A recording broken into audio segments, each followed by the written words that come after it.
আমাদের 2023-এ ভারতে যখন G20 সামিট হলো, তখন মিনিস্ট্রি অফ হেলথ এবং ministry of women and child empowerment, এই দুটো ডিপার্টমেন্ট থেকেই আমাকে as a transgender youth icon হিসেবে সিলেক্ট করা হয় এই ট্রান্স হেলথ বিষয়টা নিয়ে কথা বলতে।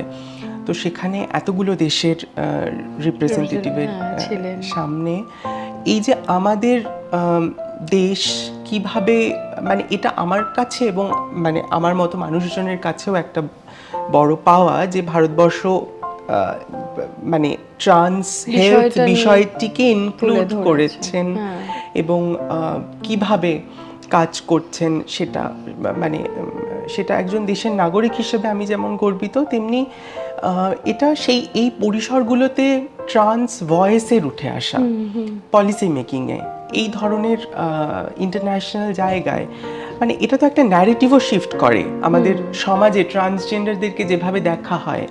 হ্যাঁ, এটা তো একটা বিশাল ন্যারেটিভ শিফট।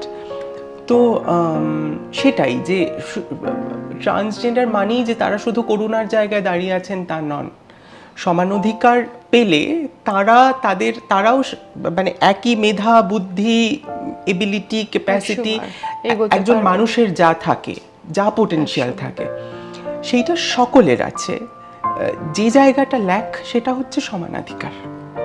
সেইটা পেলেই মানে সবাই সমানভাবে কন্ট্রিবিউটও করতে পারে, সমাজে এগোতে পারে, কন্ট্রিবিউট করতে পারে।